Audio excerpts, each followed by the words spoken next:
Welcome, ladies and gentlemen. My name is G.I. Sanders. I am with the DFW Legacy Series. We are here tonight to celebrate the greatness of Buick Men by Hagfish. This is the CD. This is the only version that exists, but we're going to change that. I'm super excited to be here. If you're not familiar with the DFW Legacy Series, this is a small homegrown operation by myself and a couple buddies who kind of cut our teeth in the Dallas music scene. And we have put out records on vinyl in the last year from bands like Flickerstick and Reissue and Edgewater and Slow Roosevelt and a bunch of others. It is very exciting to be here to talk about our next release. And we're going to bring the band in. But before I do that, I'm going to welcome a special guest, someone who helped us pull this one together. That would be Mr. Josh Venable. How are you doing, Josh? I'm good. Thank you very much for having me on here. And thank you for putting out my Adventure Club record. Absolutely. The Adventure Club record's coming, man. We're so close. We are, last I heard, a week or two away from pressing that one. Super excited to bring that one to life. I'm super excited. There's a Hagfish track on that one, and that segues us into this conversation. Great to reconnect with the band. You've got a personal relationship with the band over the years, obviously, having played them a ton on the Adventure Club back in Dallas. So should we bring the band in and we can kick off a little interview and talk about Buick Men? That's fine. We can just talk you and I. Or should we just do that? Maybe we should leave them out. Yes, of course. Let's bring all of them.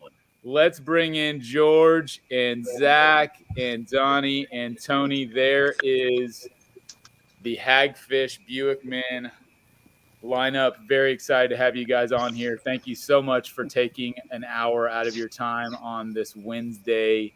How you doing, George? Kick it off with you. Thanks for having us. Thank you. Thanks for having us. Doing fine. I also have to add that Josh was in a Hagfish cover band too, which I love. That won't go undiscussed. I've already been told that will be brought up. Yeah, I loved it. He pulled off a great George Stradrigan III, and I always appreciate that. So. Yeah. Love it. Well, everyone's got busy schedules, and, Hagfish is probably not top of mind for anybody on this call. Well, maybe a few of us, but it's so great to bring you all together. I don't know how long has it been since you guys have been in a room or even a virtual room? Has it been a while, I assume? Not really. No, we got together in December of last year, which, well, I mean, we were distanced and whatnot, but I was going through Dallas to see my brother and I's mom, and we just ended up getting to hang out a bit. So, I mean, we check in on each other quite often, it's family, it's not something you sort of lose contact with, Yeah. We have a group thread and we talk quite a bit, Send pictures of body parts to each other. Yeah. Yeah. Yeah. Well, before we kick off, let's get to the punchline for everyone who's tuned in. You can grab the vinyl version of Buick Men right now. It is available for pre-order at dfwlegacyseries.com. I'm going to put up a picture of it. This is the white and orange split. We have completely redone the artwork as best we could. That looks great. We stayed true to it, and we're super excited to bring this to vinyl. It also includes a download card with extra tracks that Josh will talk about because he dug all that stuff from his archives.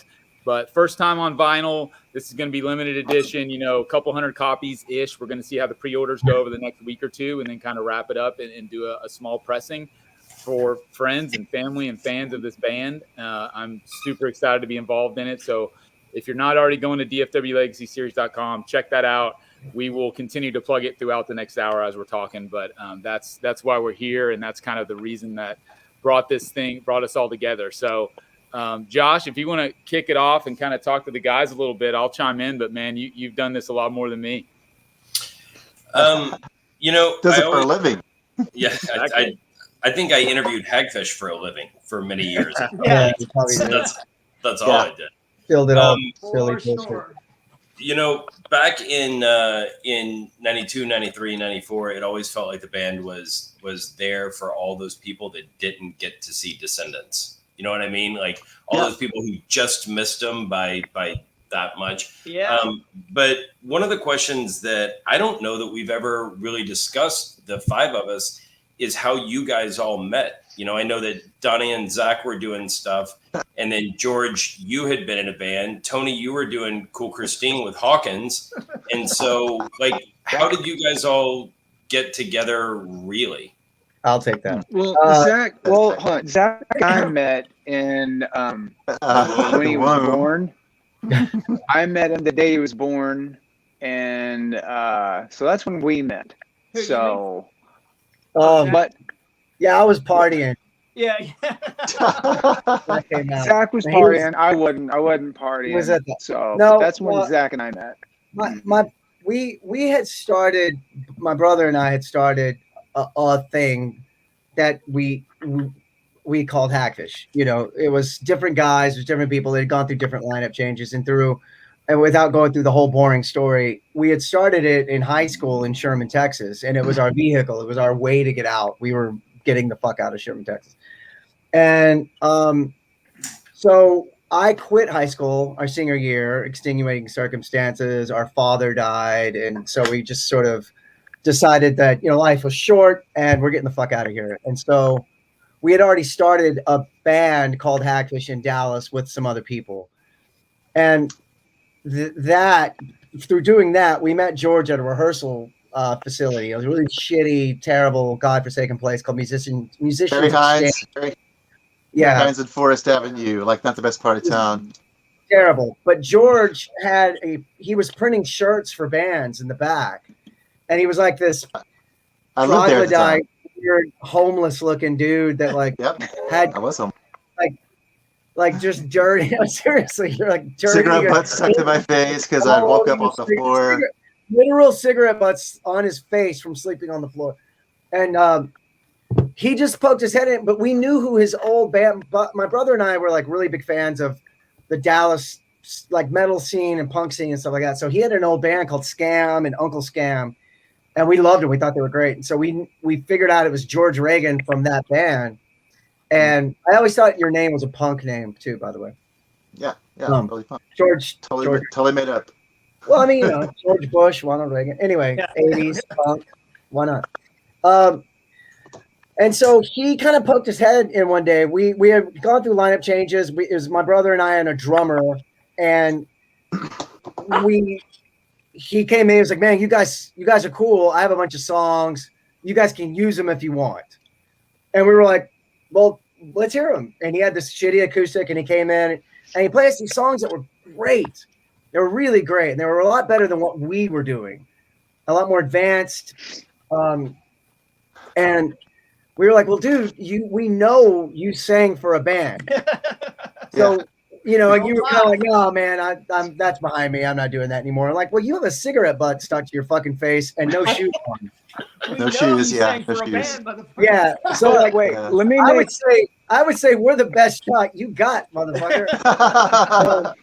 So wait, that day we had decided we were gonna try it as a trio, right? And like Zach and I were gonna sing. So fuck it, we don't need a singer, we'll just do it as a trio. Well, we tried it and decided, fuck this, we don't want to do it. And I think I went to the can.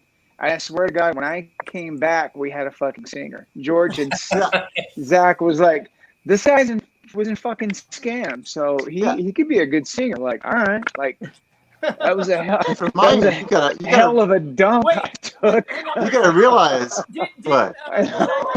Didn't George say no, and you go, "No, motherfucker, you are our singer. We're already booking a show." Like, didn't you? Yeah. We have a show with all in like 2 weeks. Yeah, we did. I just made you sing for us.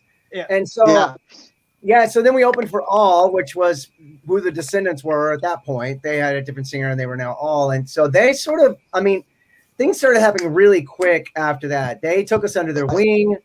I didn't have shoes in that show, though. I didn't have shoes. They started wanting to hear our demos. You didn't have shoes for a year, motherfucker. Yeah. Anyway, so they started, you know, that started materializing. And then we got another drummer. It was a friend of my brother and I's from Sherman, and we started playing a lot. You know, in one weekend we would have played every club that would have us in Deep Ellum. You know, I remember one weekend we did Trees main bar, and Curtain Club 3 consecutive nights, you know. And so we got noticed by the indie label in Dallas, Dragon Street Records, because every other band was getting, you know, records were getting put out with them. And we were recording the record and found out that our current drummer was not good enough to be recording the record with us, in so many words. And so at that point, I know this is moving quickly. This is how we all met. We had met Tony just from the scene, just from being in Deep Ellum. And actually, the first time my brother and I drove from Sherman to go see All at, if anybody remembers, this is going to age us, but the Slip Disc, yeah. Yep. Tony was there. It's like, God, no, it's dressed like an Craig. I can't Woodstock, bleach blonde, crazy hair. No, he was like somebody from Duran Duran. Yeah, you couldn't miss it. No, it was Woodstock, dude. He was going fucking everywhere. Yeah, my nose. So when we started, it was when we started playing down there, I would see you again. We're so discernible. But then we saw his band, Cool Christine, and we were like, man, that fucking kid can play. And I, being the enterprising little shit that I was like, okay, I already started seeing like 10 yards ahead, like what that dude could do for our band. As soon as the record producer said we need another drummer, you put us in the bus, in the van, and you drove us straight to go see Tony's band play. Well, they were playing that night. Yeah, you drove us straight there. We walked up to the front of the stage. We watched Tony for 5 minutes and said, "Okay, we're stealing him." It was Club Clearview. Guys were playing. I was like, I kind of sidebarred my brother and George because I'm apparently a conniving little shit, and was like, "Hey, I've got our guy. And I think his band is breaking up." And turns out you guys were. And so I said it better not be that motherfucker with the fur on his drums. So. No. Well, at that point, I would blame you. At that point, it was just I had Sherman in my rearview mirror, and I had to get the fuck out by any means necessary. So it wasn't about friendship. It wasn't about, her. It was we have to do this by hook or crook. Like, we have to make this fucking happen. And whatever's the best for this thing, that's what's got to happen. So the producer tells us this guy isn't good enough. I am so sorry, but we got to move on. And I became friends with you. I mean, every time I saw you, I was like attracted to talk to you because you always had bright eyes and saying some shit that like it was either like, I wanted to hear it. And then you got in that wreck, and then I was fascinated by a few things because your mouth was wired shut, and you had but I remember just talking to you at my mom's house asking these questions. Anyways, but yeah, so I realized at this time Tony's got his hair platinum, he's got some eyeliner on, some ripped jeans, he's got his headset. But you know what? Like, I remember the first rehearsal we did. We did the first rehearsal. Tony came up with the red fur. I think he had on creepers. He had Woodstock shit going on, and I was like, I don't know. We'll see. Zach, but he was spinning those sticks, and I was like, "That's magic." He's got the conch. I'm telling the story. Hold on. All right. Yeah, but I can't play with creepers on the kick drum. I know, but I trusted my brother. I knew Zach was like, all right, I'm going to trust my brother and see. And as soon as we started playing, I think it was Happiness was the first song. Happiness. I think it was the first song that we were playing. I think halfway through that, he came in and destroyed it so much in a great way. He just killed it. His right foot, everything was there that I wanted in a drummer. Like, all right, like, fuck it. I don't care. This kid is killing it. So, and I think that's when we first became a band, how we were, It was the missing piece. That moment, that it sounds stupid, but that is the moment that we became what it is now, right then. At the time, we just hadn't had the right chemistry. And when we found George, it's like, okay, there's our guy. And then I knew what we were trying to do. Our whole premise was, let's be the Descendants that gets the chicks. Descendants were like the Bizarro World Descendants. That was the whole idea. Now, whether or not we got the girls or not was beside the point. The character, that was the idea. right, the characters that we were trying to convey were guys that were cool looking dudes that got chicks and played those kinds of pop punk songs. And it wasn't about getting hurt by women. It wasn't necessarily about hurting women. It was just about coming out on top and doing, you know, and it was the 90s. So, you know, it was apropos. It was about them letting you borrow money from them and stuff like that. Yeah. Wait. That brings up a really good point when you said the characters, because that's one of the things that I think a lot of people might remember about shows or going to shows or even the artwork on the records or whatever. How important was the image of Hagfish in those early days, where when you look at the artwork on Buick Men, not everybody's in suits and whatever. Then you skip to the second record, and there's a definite change. There's a line drawn in the sand of this is who we are. This is what we're going to do. There's the logo. There's coming out to Miserlou. There's the suits. There's the whatever. There's the George's mic. There's every single thing played into this idea of we are not just an average everyday pop punk band where everybody's wearing shorts and a t-shirt. You know what I mean? I can help answer that. Go ahead. Well, because since I joined and I was an outsider and I already had my, I'd see them and go, and I was mad because I was in another band that was like, and we were going against the current, and I was like, these motherfuckers just walking in and I go, this is the band I should be in, and I want to fucking hate them because I'm so jealous and mad that I have, you know, this other. Anyways, so as soon as I got in, George was wearing a suit, and I was like wearing leopards still and shit like that, and it's just like, and I was like, man, I think we all agreed, like, man, just fucking throw suits on everybody, and then let's all wear leopard shit, man. Let's just all wear leopard. You know what? Let's just all wear leopard.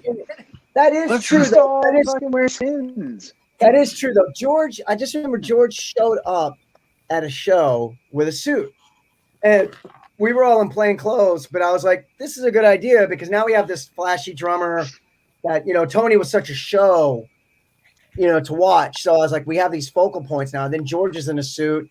At the time, George's hair was stood up. He looked like, you know, Luke Perry from 90210. So it was like all these things were working for us. And I was a loudmouth, you know, fucking little shit that talked all the time. And so we had all these tent poles.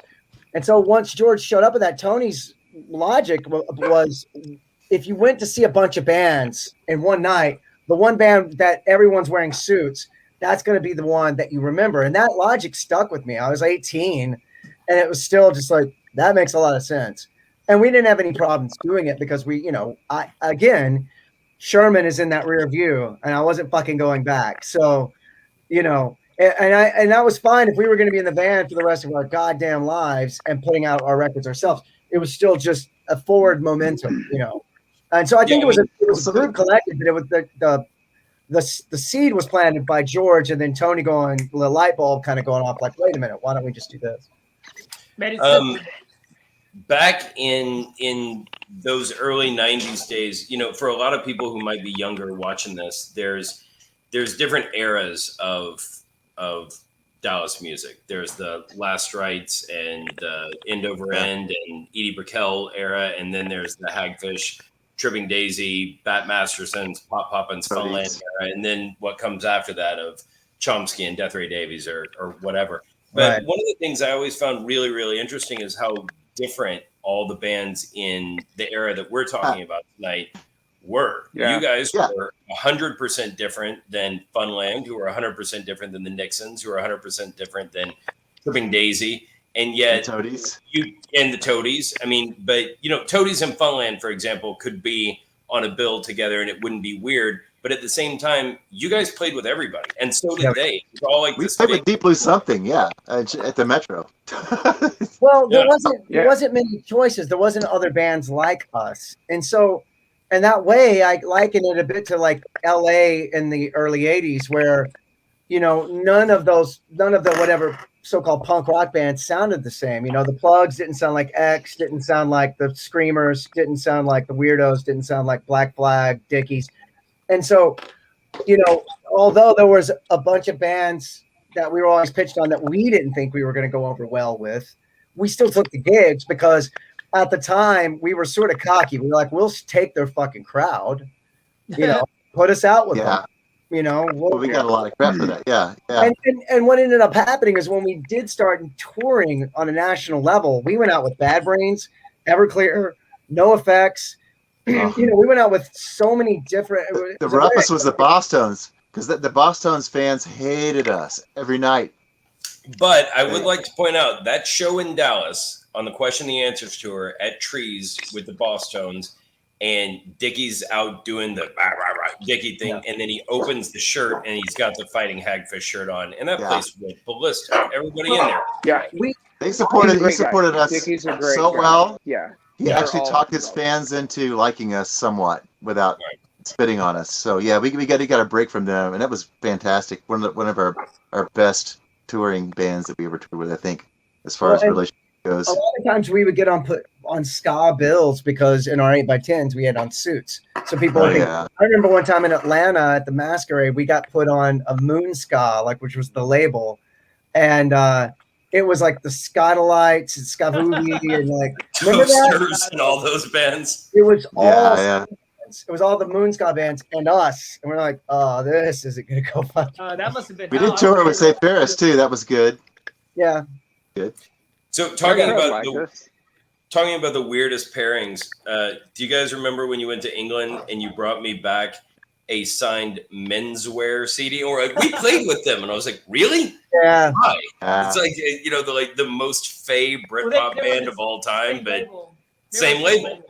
Okay, so let's jump ahead real fast to after the second record, and you guys. We'll go back to the first, but after the second record, and you guys are out touring with all these bands. Were there really good pairings that you really enjoyed, or was it always us against the world sort of thing? No, thanks. No, it was. I mean, Bosstones was one of the best ones. I think Everclear was one of the best ones because Everclear was a nightmare every night. It was amazing. We trolled the hell out of it. It was amazing. Every night was amazing and because Bad their Brains crowd was was just watching HR. Bad Brains was just like knuckling down and holding on. I felt like we were just kind of just trying to hold on for dear life on that. We were learning all of that, but I feel like the one was great.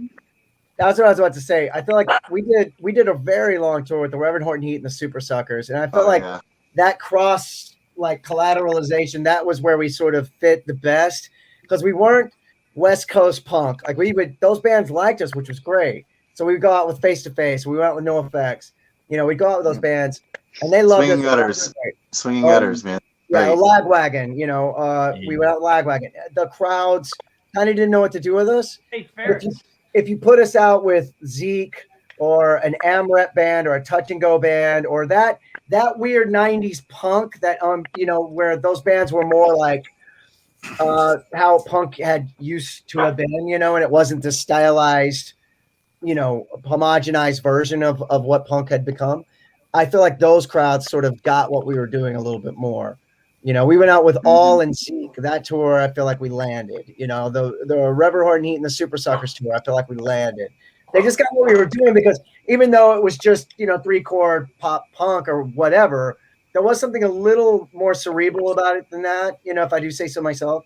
That if you didn't get it, we were just four yahoos in fucking suits up there from Texas that you just wanted to get off, Right. Well, we were giving people a show, we were giving them a show to see. So it wasn't just, like you said, it wasn't just four yahoos from Texas in suits. It was a show, and it was coming across. And so if here's our next song about a girl, it was coming out and people could tell, oh, these guys don't really care if we like them or not. And we didn't.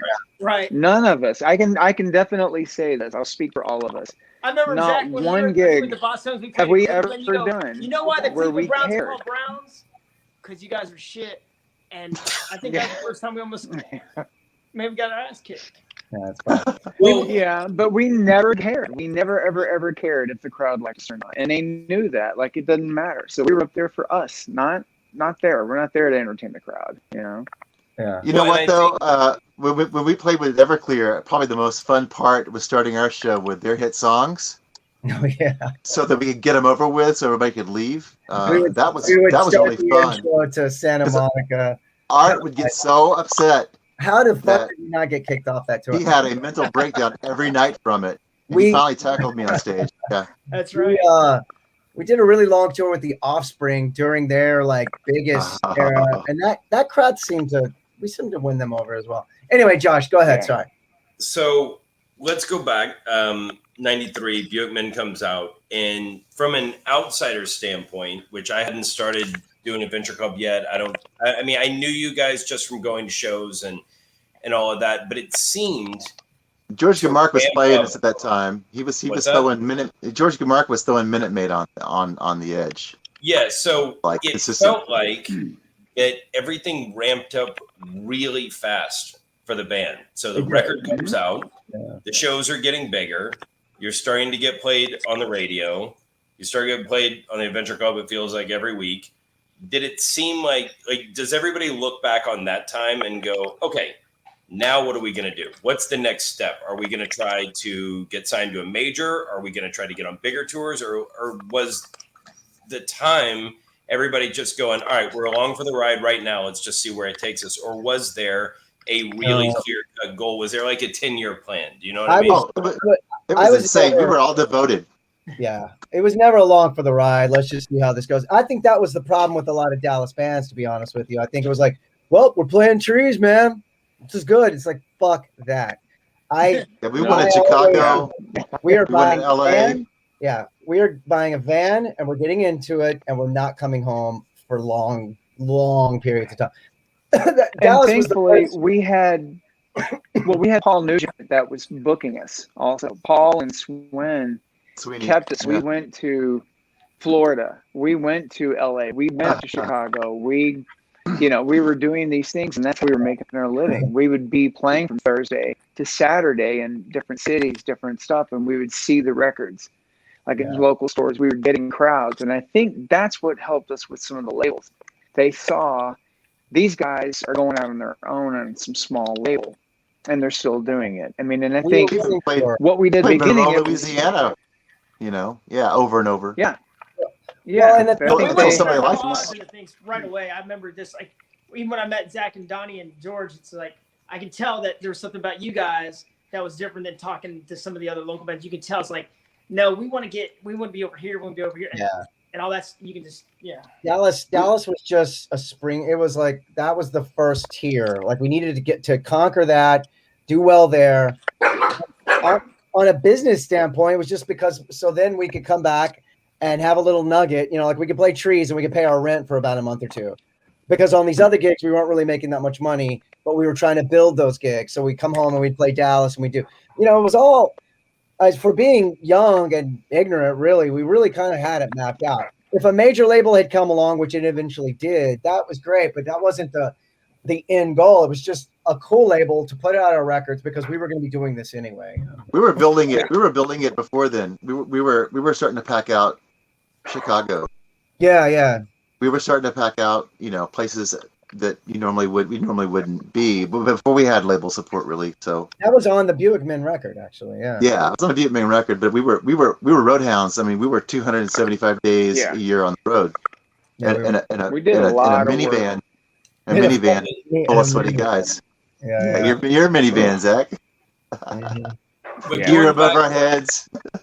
Going back to the thing that I was talking about, like, did you guys feel like it was happening really fast? I mean, when you think about 93 to 94, that's in a one calendar year, it seems like the band goes from this to this. And it's, again, the radio airplay, the bigger shows, the record coming out, It was shocking.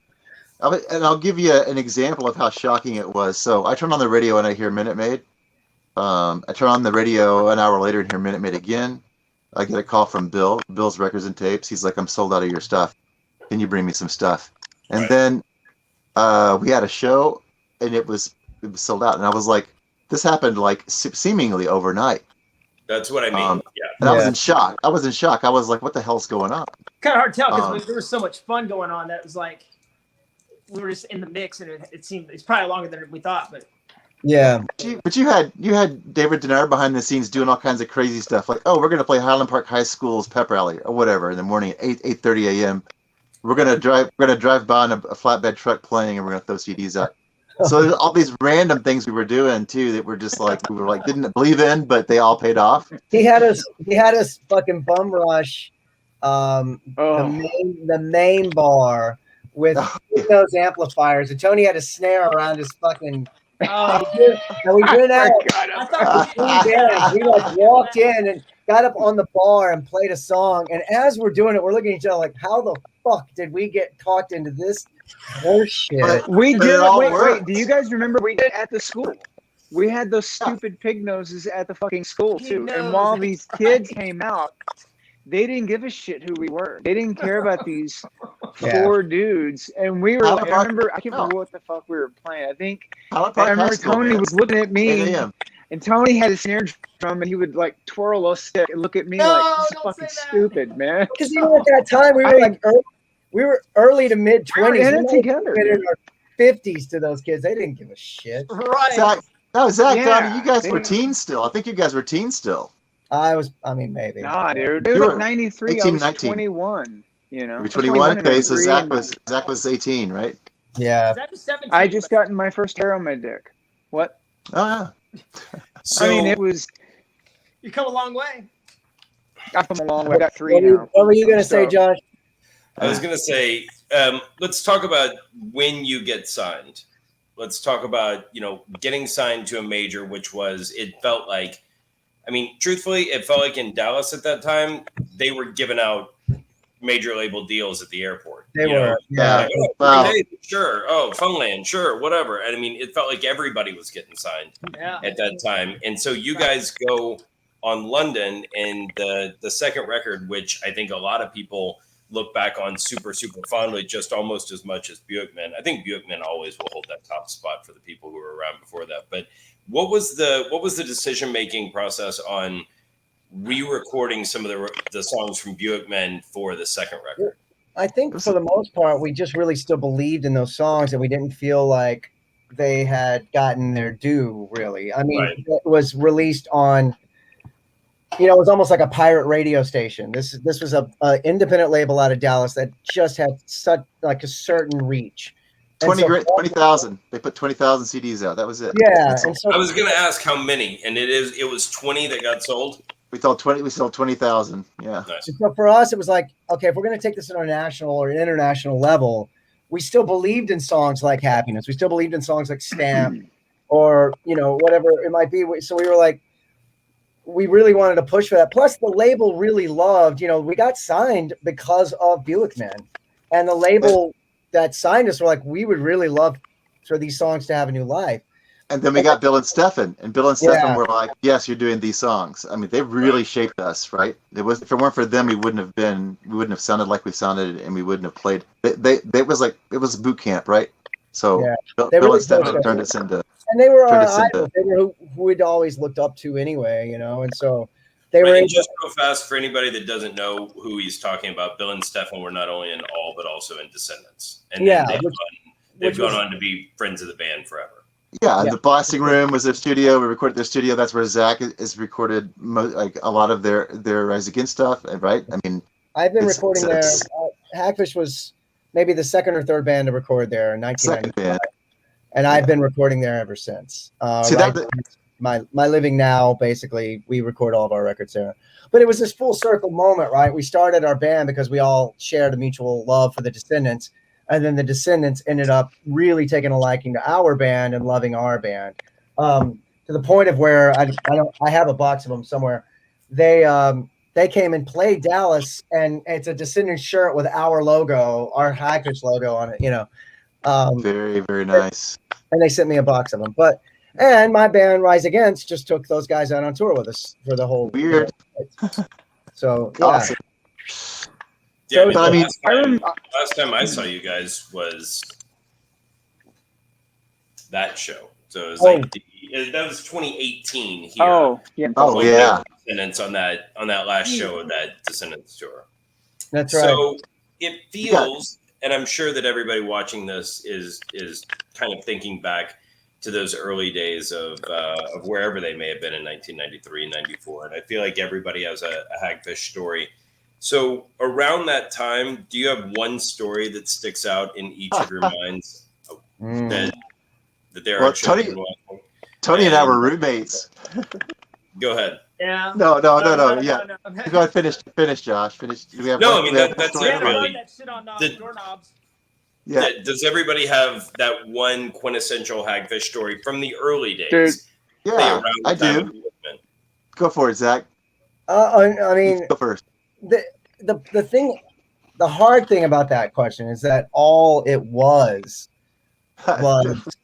With stories. constant Yeah. stories. Like, which one is the best one? You got to think like I was literally a teenager. I was actually quit high school. I was like 8 when we did Buick Men, 19 years old, and no quality of life, so we were Shit, I still wouldn't at say that that. age where we were like dare each other to do stupid shit, And we'd do it. and so then put Yeah. those personalities on tour, where there's such a temporary, we're only here tonight. What does it matter? We're know, never coming back to Bloomingdale, or whatever. Yeah, Sure, right. let's do Like, it. fuck this. You guys Yeah. remember when we played? You guys remember when we played the Great Van Opry? Great Van Opry. I was at that show. Right? We had to did we escape to the back, Zach? Is that what we did? They got crazy as shit in there. Because I was talking shit, probably. No, like the Probably. crowd came up on stage and we were in the back dressing room and we had to go through the back door to get out. It was like nuts. Also, I when we remember played when Sherman, it was like right that. when you joined the band, George. We took you up to Sherman with us. We're at this party, and Yeah. George started flirting with all the girls, and their boyfriends wanted to kick his ass because Oh yeah. they suddenly liked him. We're like, we've been there that was- maybe 5 minutes. I was one of the most Well, threatened also- guys in Sherman, Texas. Like you're ruining our rep. Yeah. No, Josh. Well, when we started doing Buick Men, the very first thing we had all set up. I remember this. We were pretty nervous. This is our first record we were going to make. We'd been in the studio before, I was nervous. Zach was nervous. Scott, our drummer at the time, was nervous. George was in the phone. It was in the recording, his vocal booth. Out of the clear blue, he just comes out completely naked, screaming out of his, screaming bloody murder, and then went right back. We're like, dude, what the fuck did you do? Like, everyone was nervous. I just wanted to break the tension. I figured seeing my little cock would do it. Yeah, totally. Mission did. accomplished. I Sure, break the Mission ice. accomplished. I do remember those days. We were of such singular focus, though. We practiced at this place, the Rieger House. It was over on Rieger Street in Dallas, Yeah. and it was a really bad area. And the But great people at that house that we loved. great people at the house, and one of them, Allison, she's texted me before and said that her alarm was us. We would practice at like 10 or 11 a.m. That's right. every day with a click Every day. track. Uh-huh. We would go for Cowbell. hours. Yeah, and it would Yeah. wake her. That was how she woke up every morning to get to work. And so it just made me realize, just how seriously we took this and how singular focused we were. And that's another thing too. We played so much, rehearsed and playing shows. We played so often that we didn't even have to think about it. Yeah. Pretty much. We were We like, we did it so much it was like a show. It wasn't an act, but it was a great show. But we could read each other's lines. We knew. yeah, We segued into songs we weren't even thinking we were going to do. We would do shit off the cuff. I mean, it was great. I definitely it was said- more I than definitely just said a playing, bunch here's of the dumb song shit. and into that. But yeah, we had a good. I thought whenever we were just touring so much. I mean, and Josh, when we were talking about playing on the weekends, during the week, we would still get together every day and practice and write songs. We didn't not all right, well, we would come home Sunday, the next gig's Thursday. No, we would see each other the next day, the day after that, because we had band practice. We had practice. We had to write songs, Yeah, that's what we did. That's like that old story that Rollins tells about when he first joined Black Flag or whatever. And it was we Yeah. practiced from 9 to 6 every day, and it was it was their job. And it was Yeah. And if you want to succeed, you have to work hard at your job. And your job is being in this band, and it's not to just screw around all day. You have to practice, and you have to want it. You know? Well, and I think Exactly. the common bond there is their drummer was Bill Stevenson, and so Sure. Bill, at that point, Bill was kind of starting to tutor us a bit, and we were taking influence because we knew that's how the SSP guys work. And so we just went and did likewise, you know. And we also knew that other Dallas bands didn't work like that, you know. Right. Is there a scratchy thing happening on you guys' end? Yeah. Yeah. It sounds like Tony's dog. Tony, is that your dog? No, he's outside. Oh. Right. Okay. So, but yeah, but so you asked for what, you know, a good story, right? Yeah. I mean, did we ever give you a good story? I think I got 7 Ann good Richards, stories. That was kind of crazy for Ann Richards. That's not much of a story other than. Oh, Ann I was Richards, gonna yeah. say that. Okay, well, I'll tell you that one. So that was awesome. So they we wouldn't took let us. every gig. We took every gig, like we Yeah. would play anywhere, and we opened for Ann Richards. Okay, Yeah, so tell so- that story because the I have a Denton story. show? I have a story Okay. about that. Okay, yeah. So they were trying to get us in South by Southwest, and they weren't accepting any Dallas bands because there was a rivalry between Dallas and Austin at the time. And so David Denard, being the smart guy he was, said, "Hey, you know, I'm going to write a letter to Ann Richards, because you know she's going to think that that's bullshit, right?" And sure enough, she did. She thought it was bullshit. She wrote a letter to the South by Southwest committee and said, you know, it's a Texas showcase and it's an international showcase. You can't like leave out Dallas bands. And the next thing I know, we're in South by Southwest, and Ann Richards has us playing at the University of North Texas, and she's helicoptering in from above us. So we opened up for her speech, and that was Okay. one of the most beautiful moments ever. All right, so that was also one of the worst days of my life, and let me tell you why. I'm sorry to hear So- Oh, that. good. Why is that? Okay. Well, It was let me tell Tony's you. too, because there's a picture of Tony looking down her shirt. Really? I was ahead of the curve, man. That's Yeah, the no, thing. go ahead, Josh, go ahead. Okay, so I was going to UNT at the time. I was Oh, doing you the were? Adventure Club at the time. I was, you know, obviously Hagfish fan #1 or whatever, and so I'm at every show in the suit and the hair and the whatever. And somebody was filming that show. This is like, you know, a gubernatorial rally sort of thing. And Ann Richards is going to come out in her little suit and the whole 9 yards, and everybody's all buttoned up there and whatever. And so somebody filmed it, sent it in to the Adventure Club later on, was like, "Hey, pass this on to the band. I have the whole show is on video." So I'm sitting there and I'm watching the video and I'm like, "Man, who's that tall drink of water out there in the audience? That's a good looking guy in the suit. That guy looks a lot like me. Oh, that is me. Okay." That guy's starting to go bald in the back. That was the first day that I realized, as Donnie and Zach probably realized at some point in their life, the sting of male pattern baldness, and it sucked. And that was the day that I realized it right there. It's Well, you know what? All you gotta do is put a bow tie on and act like you're a god. I'll remember then- that. Was Yeah. that the show that was like like in front of a school building, like on Yeah. a hill, on the grass? Yeah. Sound like Yeah. a grass. Yeah. Okay, Yeah. just Yeah. making sure. I was there in the crowd. I was 15. Oh, Oh, were you? Absolutely. There you go. Nice. I've told Josh that before. That was one of the first times I saw you guys. That wasn't at like trees or something. I think our biggest thing there, like this, like, can we cuss? Is that okay? And they're like, no, you cannot cuss. We also used to We're play like, a place in Wichita Falls called the Refuge that was owned by a church. Oh, And Wands. Wands used Chris to Burney, book us there. Chris Burney Chris? from Bowling for Soup used to book us, and he would like, guys, you could just maybe not cuss. And I mean, the first fucking thing we'd say, it's like, and the church every time was like, we cannot have that band back. So every time they would come down the pipe that we were playing there again, like, seriously, they want us to play there? All right, fuck it. I think Bernie kept booking us. Yeah. yeah, I kept dedicating shows to Satan and shit. Like, And Wands okay. Dover would always let us stay at his house, at his yeah, parents' that's house. true. That's That's true. true. Okay, so Now, here's a good now one. he's a rock god. With looking back on, as I'm sure that you all are, you know, these past few weeks since we've been talking about doing this record and putting this record out, I'm sure everybody kind of looks back and rose tinted glasses from that era or whatever, you know, and you think about all the people with Hagfish tattoos, or think about these stories, or think about going on the road or whatever it might be. What do you think the legacy of this band is, or sub question: has the legacy of this band been totally written yet? Are there future plans that people are going to hear about at some point? You never know.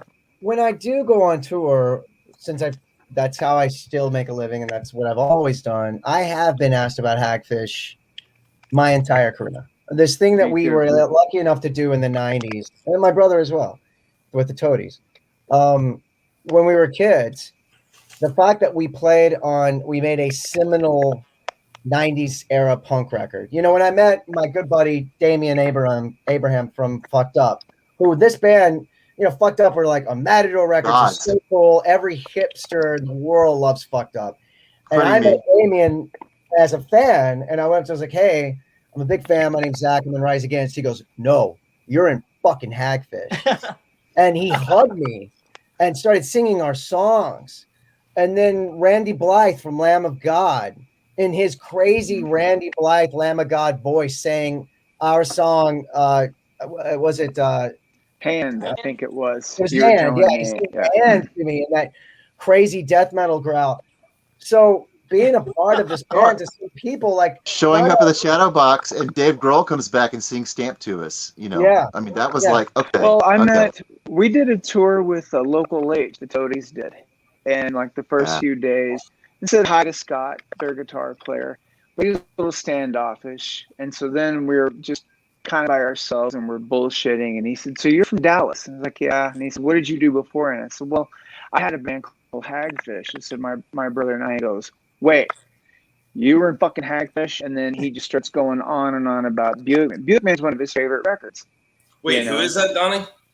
Scott from Local H, the singer. Oh, Great Local dude. H, got it. Huge. I mean, he came and saw us all the time in Chicago. I think Tony, he said, your drummer sold me your CD.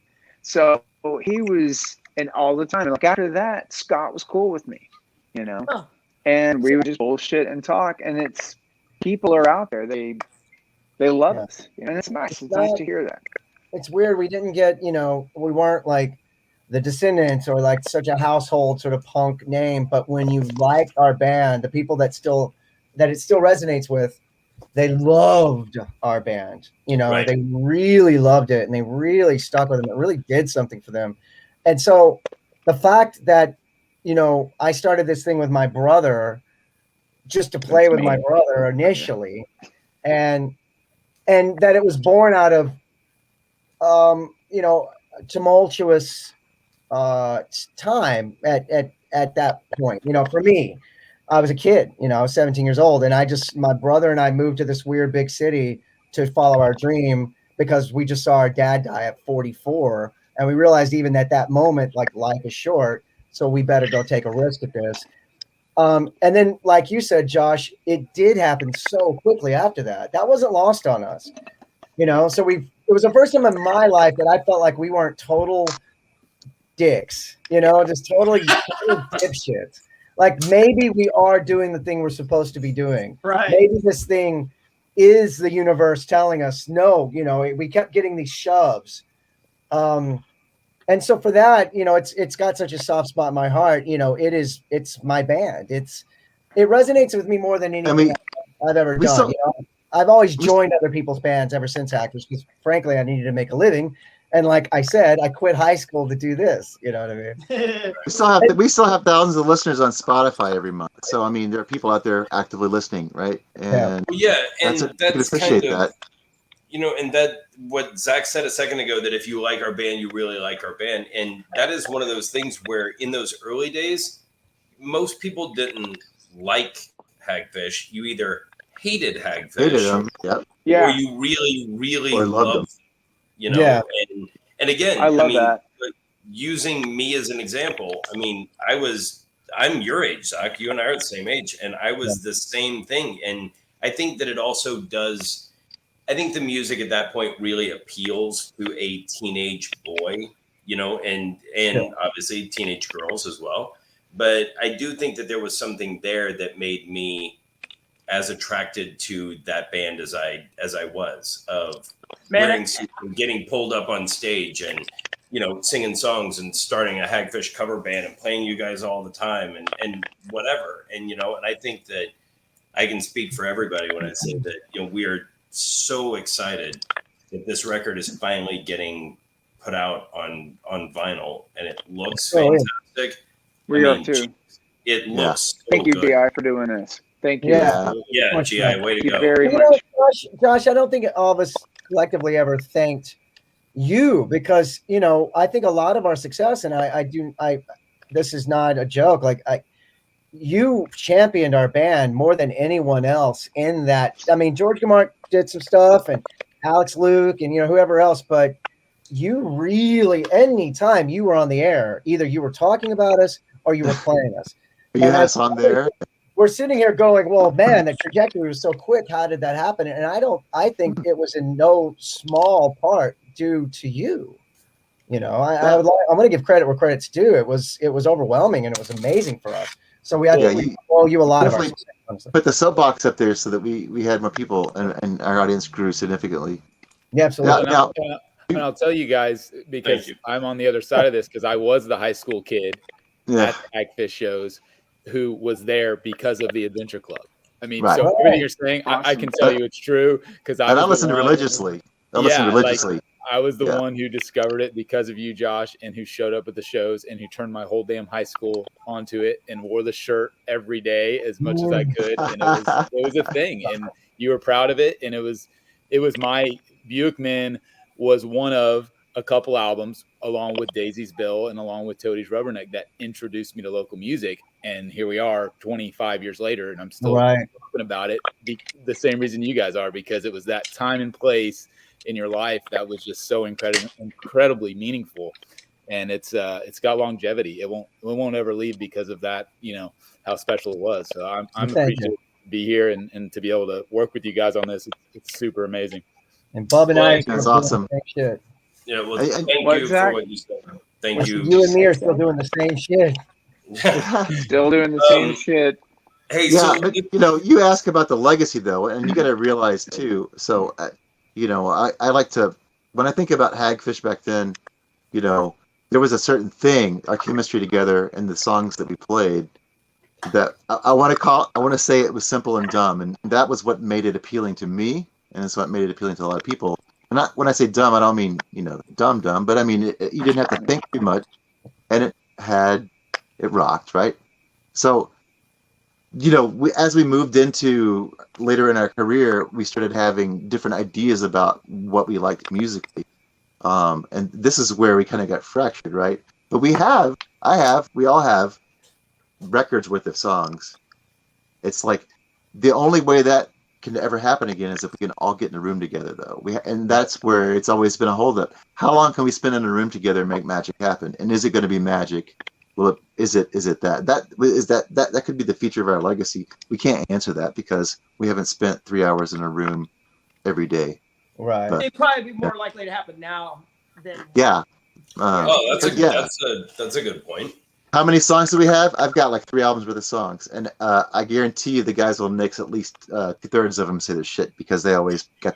It was always a voting thing, I right? write a song every day. Yeah. And then the guys are like, no, that one sucks, so not doing it. And so you got to go through that process, and then before you know it, you've got an album. Yeah, but Zach's been writing like crazy. Donnie writes. Tony, you write. Tony, Rise Against. Hey, Tony. Tony. That's the best of my life. You got Donnie from the Toadies. You got Zach from Rise Against. Tony. Shut the fuck up. Tony, who's on the last Alkaline Trio 7-inch. Oh, by the way, yes, that was phenomenal. There you go. Tony's on that last Trio 7-inch, which totally kicks ass. Oh yeah, thanks. Does kick ass. I got you, Tony. No, he just. Thank you, Josh. The problem is if we have time to do these things, my brother and I both get called to do other things. It's Rise Against is the world's busiest fucking band, and I am definitely not complaining because it's amazing. And then you got the Draculas. You guys have to get other band members to fill in for you on the Draculas, right? Because you're so busy, and I love the Draculas. I mean, how many bands are you gonna have that I love? Thank you. Vanishing Life. That's one of my favorite albums of all time. Well, that's just a restless fucking creative spirit. I don't know. I'm too hyperactive.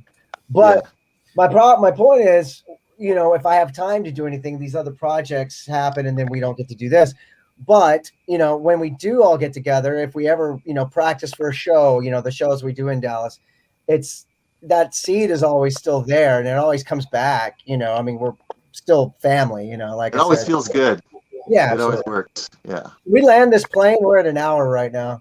All right, so I'm going to land it right now. Let me say thank you to George and Tony and Donnie and Zach for making the record that we are all here to talk about. If you have not already gone to the DFWLegacySeries.com site and pre-ordered your record, you're sleeping on it because it's going to be great. If you haven't seen, it looks fantastic. It's orange and white split vinyl, and it comes with a download card of all this stuff, Tony. Jeez, Tony. All this rare stuff that I found, and it's like acoustic stuff and live stuff and stop. God. Donnie, don't do it. Donnie, don't do it. Donnie. So anyway, it's going to be great, and everybody should get this record because it's going to be fantastic. I want to say something though. So like this is a Hagfish guitar. This is the first 99. Shut up, Zach. I see your badass wall guitar. So this is a $99 guitar I bought from Guitar Center, and it's even got one of our albums as the pick guard. It sucks, but I'm willing to pass this on to the first person who bought the album, if we can do that. This is something I was gonna smash in one of our future Hagfish videos if we ever had one about Guitar Center, which I couldn't release because I think we would have had to talk about that, and you probably wouldn't have been doing that. No, yeah, but I want to give this away to whoever gets the first album. So nice. This is an 81, by the way. Sorry. Yeah, I know, you bastard. You got so many good guitars. GI, tell them how they can get the record and everything again. Yeah, so DFWLegacySeries.com. We've already sold, I want to say, 65 records, which is awesome in the first hour. Jesus. The pre-order will be available for the next week or two, so we'll be sharing the hell out of it. You can obviously have it shipped to you anywhere in the U.S. You can also pick it up locally if you're in the Dallas-Fort Worth area. My record shop, NTX Vinyl, we have locations in Louisville and in Frisco, so you can choose local pickup.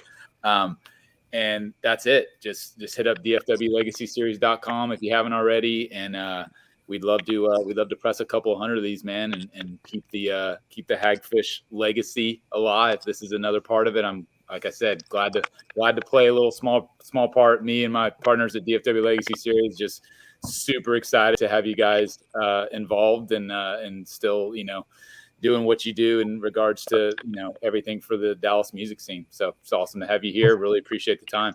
Thank you for having us. Thank you, GI. Thank you. Thank you for doing this. And Really thank you, excited. Josh. guys.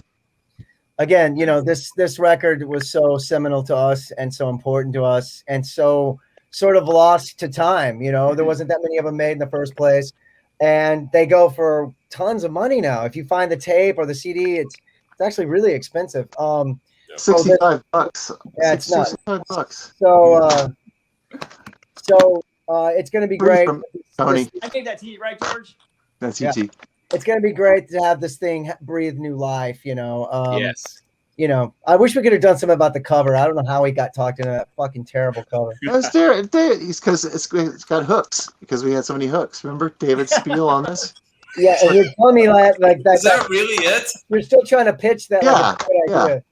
That's Hagfish, funny. David, that's David and I. David Denard. Because there's worms and we're hagfish and there's hooks because it's a fish and fucking it's terrible. Tony. I love it. Come on, man. Dude, Zach, that picture of you in the Sammy Davis Jr. shirt, brilliant. Fantastic. That's good. Brilliant. That's Actually, pretty hair. badass. We both have hair in that shot, my brother and I. Yeah, look, I got my suit on. Anyway, I know we're over time. That was a holdover. Bubba and I are wearing the leather jackets. That's because Josh, Yeah. we used to do a Ramones thing, like where we wore leather jackets on stage. It wasn't a suit thing. Right. It was Yeah. the t-shirts and leather jackets. I remember that. We were trying to find our thing. And So then I kept yeah, wearing no, I definitely wanted to do Joey Ramone meets Sinatra. Those were my two big influences, Sinatra Well, and Ramone. remember we met the Ramones. Joey Ramone. Oh, found yeah, out we that did. He was in our record. Joey Hey, that's Ramone- So we Remember went. that Tony and show? I Remember hauled that ass to show? my house to go get one, and so then we went back to their backstage. So it was just us and the Ramones, and it felt like that picture when Kennedy met, like when Clinton was a kid and met Kennedy. So we go back there, and Joey, we gave him the record, and he's like, "Hey fellas, look, this is a local punk band from Dallas. They're called Hagfish." So, and none of them I think Marky came out. No, Marky was nice. I think Marky was nice. CJ was nice. Johnny looked right at us and just went, and they're all and just pizza. kept walking. There's pizza back there, just like a Rock and Roll High School. But It looked just like Rock and Roll High School. Zach, Someone was laying on the awesome. floor. It was Hang on. It crazy. was awesome. Frank Zach, Black you was and I playing were that talking to too. Joey Ramone. Remember, he whipped out that piece of paper and pen. He goes, "Let me get your names and addresses." Oh, that's right. And was like, In other words, get the fuck out of our dressing room. Yeah, like, Right. I just I was kind of like, yeah. why does he want our fucking like? Are we On getting that pen notepad, pals? he just wrote it down like, and we were like, all right, just like you were telling the cops. You know? Yeah. So there's On the cops. there's a story. We met all four Ramones, like just us and them. It was crazy, and it was only because based on that we had a rip-off shirt that was their fucking logo. Oh, Yeah, right. that was bananas. That was Oh, crazy. maybe he was good for a lawsuit. I Yeah. think I asked him if we could, like, That's what he was doing. He just wanted to know where to serve you. So he goes, hey, Sue you guys for ripping me off. hey, before we Such a- stop, I just got a text from Paul Nugent. That's who texted Oh, Paul. Hey, Paul, Nice. what's Texted up? me, yeah. Tell Paul we Hey, said hey, hi. Paul. I will. There I'll you text him back here in Hey, a second. And, So, and you know, and again, Paul Nugent, also a seminal figure in our career, Oh, getting us on broke tour. us too. We learned how to do what we did because he had believed in our band and put us out in front of people that didn't, you know, in front of no one. We were, no one cared, but we were able to build those crowds because Paul was relentless and booked us. So thank you, Paul. if you're Well, again, watching. he believed in Thank you, us. Paul. Thank you, Paul, if you're watching. And Swinford. What up, Mike Duncan? Swinford. Yeah, all right. it was. We gotta Alright. go, right? Yeah, we all gotta go. We gotta go. I mean, we can Alright. talk. Oh, We shit. can talk all night. We could keep going, but I think having a we should blast. probably go. Yeah, Zach got to go. Yeah, we should probably go. Donnie's We should probably all gotta right go. Gotta go wash the toilet with his dick. But yeah. No. All right, fellas, I'm calling it. Josh, thank you. George, Donnie, Zach, Tony, thank you guys so much. We'll Thank talk you soon. again. Thank you Thanks, very man. much. Thanks for doing Everybody, it. thanks Bye, for watching. Bye, Appreciate it, everybody. Bye, guys. Bye. Thank you, See you everyone. guys. All right, bye.